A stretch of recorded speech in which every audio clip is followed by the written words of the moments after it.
Good morning, Sainers. Welcome back to the Saints TV YouTube channel. Welcome to Saints TV Weekly for May 12th, 2025.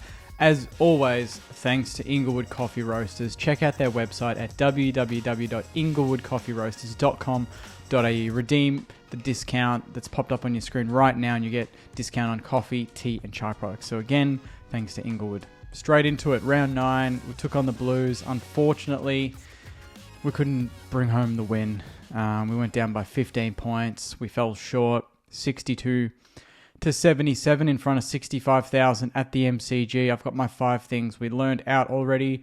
I've also got my review out, and the podcast will be out tonight. So plenty of dissection in this game. But just to give you my 2 cents,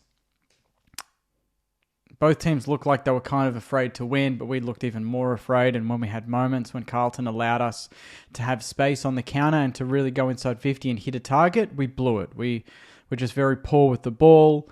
A more experienced, seasoned team probably gets the job done on Friday night. We didn't. So we have to hope that we can bounce back against the winless West Coast Eagles, which we'll talk about later. But that's primed to be a banana skin type game. But yeah, we're 4-5. We're just percentage out of the 8. The season is nowhere near done. And if anything, the last round that's just gone by is the closest round in history or something like that. Average margin of 10 points. That's how close every team is on a given day. North drawing to Brisbane. It's just an outstanding round of football. And that just gives me, further evidence that if you're off even slightly, you're going to get done, but if you're on, you're in with a big chance against anyone. Obviously, it was Spud's game, and in the lead up to that, we did Spud's Ride. You would have seen on the socials, so I did the Spud's Ride at 11 p.m. the Thursday night with Terry from Blue Abroad. I just want to thank all the Sainers that donated. Saints TV helped raise over $1,400 for Spud's game, and in total, the goal is $200,000. So far, I believe they've raised over $191,000. So you can still donate if you are able to, but that's still an outstanding effort, raising that much money for an amazing cause. And I was really flattered to be involved in that. So thanks to the club for inviting myself and Terry down. Injuries. Mason Wood was close to playing against the Blues. He felt a little bit sick, I think, or a little bit off after the Thursday training session or the final training session of last week in the lead up. So they gave him the week. He should be absolutely lock to come in. And geez, he would have been helpful on Friday night down the line. Just another target. We just didn't have enough an aerial presence and experience. And he's absolutely that. So he's going to be a welcome addition into that forward line.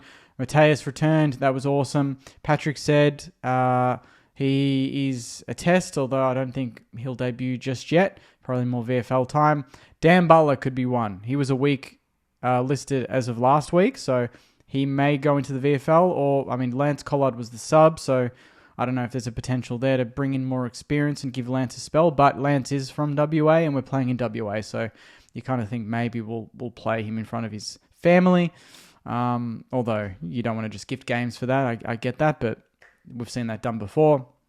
Zane Cordy's still a mile away. Max King TBC, Paddy Dow TBC. Hunter Clark made a return as well. He was playing in the VFL, which we'll talk about shortly. But first, I just want to go over... I generally love Matthew Lloyd. And this is an article that's all about what he thought of our performance on Friday night. He said it was a hard watch, and he calls out frustrating St Kilda, which is fair enough. I was frustrated. But I just find it interesting that we just came off the back of beating Freo by 10 goals, kicking 15 goals, and that was still dour. But this game, it's dour as well. It's the same. But we kicked 5 goals less or whatever. So I just find it weird. He said, geez, it was hard to watch. I would walk away frustrated if I was a St Kilda fan saying, did we really give ourselves every chance to win, or were we only ever a chance if it was 9 goals to 8? The week before we kicked 15, Lloydie, so... we don't need it to be 9 goals to 8. But Carlton, with the talent they had out there, they were always going to kick their 11 goals. Yeah, we kicked 10 or 9. It wasn't that far off. 46 inside 50s apiece. But I thought Carlton looked far more dangerous. No shit, they had 2 Coleman medalists ahead of the ball. That's kind of common sense. Of course, they're going to look more dangerous. And I'm so glad, and I'm glad they won because I thought they played the game the right way, more so than what St Kilda did. I mean, when we were going inside 50 at times, Carlton were flooding, and that was before they had players off. So both teams at times were playing a negative brand of football. We tried to stem the bleeding in the second half. It worked. We went from 24, 25 points down to being within 2 points. If we win that, you probably flip it and go, he probably says, oh, they grinded that out. What a win for St Kilda. You know, they were slipping away and they tightened up the screws, as they say, and they won the game. But because we lost, it's negative. It's just, yeah, I think it's just silly. Moving on to the VFL, we did play Carlton, and we played them at Icon Park. We went down by, was it 3 goals, 65-47? Another dour football game. Jeez, Ross Lyon. You know, fix the VFL as well. 65 for Carlton VFL. That's just dour. That's disgusting. Zach Jones returned. He had 30 and 3 goals and 5 tackles. So he did the Zach Jones thing and just dominated. So, I mean, West Coast, he loves playing West Coast. Is that a game? Him and Hunter Clark? And you give Boxall and Collard a rest or something? I don't know. Even Garcia? I don't know. Toby Travalia had 30 as well of his own, 8 marks, 3 tackles and a clearance. That's definitely, you know, one that catches your eye and you think, geez, do we give him a full game finally and let him run against a winless West Coast? Or, you know, then you border on the line of taking West Coast too easy because you're bringing in all these kids. But we'll see. Ari had 25. Hunter Clark had 24. And 7 tackles with 8 clearances, which I think was a game high. Yes, 8 clearances. The next best was 3, which was Liam Henry, who only had 18. So he probably continues to stay at the VFL level. Angus Hasty, 17. McLennan, 12. Jack Carroll, we've not seen yet, 14. Isaac Keeler, 9 and a goal.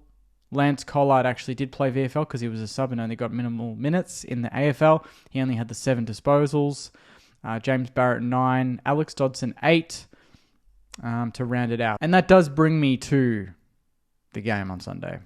4:40, it's West Coast versus St Kilda. It is the winless Eagles after 9 weeks. They were very close to winning their first game yesterday against the Tigers. They didn't get the chocolates. And now they're back at home. They didn't play bad footy. They haven't played bad footy for 2 weeks. They were all right against Melbourne at Optus 2 weeks ago. And they're pretty good again. I know they're not the best teams they're playing against, but still. They'd be looking at this going, we can win this game. And every Saints fan is looking at this going, we can lose this game. And that's absolutely true. As I just said, this last round just gone was a very tight round. We're playing away from home. Although our record at Optus is very good. I think we've won our last 3 or 4 there pretty comfortably. Yeah, we're going to have to not take this game lightly. But it is 4:40, Sunday, 18th of May. We are favourites. This is only the second time this season. In 10 weeks, we have been favourites. So it's Richmond and now West Coast. And then we'll go back to not being favourites the week after for sure. Last time we played them, we won by 72. That's when Tim Membry went berserk. They have won none of their last 5, obviously. And we have won 1 of our last 5. That is the most recent record. So we just need to go there, get the win, hopefully comfortably, and come home. That's pretty much it. But, you know, it's almost not a week where we should be worried about the ins and outs because whatever team we field needs to get the job done. There's absolutely no excuse. So that's Sunday. There'll be previews for that during the week, so keep an eye out. And just to round it out, tipping, no one got the perfect score because it was just a up and down round. There was a couple of upsets there. Closest was a couple guys on 8. Closest was a couple of Saners on 8. But no one got the perfect score of 9. So we move on to next week. So on that note, Saners, thank you very much for watching. Please put your thoughts in the comments. How are you feeling leading into this week? And I guess being 4-5 and everything, let me know. Please watch 5 Things We Learned, my review. The potty will be out and plenty of content during the week. So enjoy your week. Take care. And as always, go you mighty Saners. See you guys.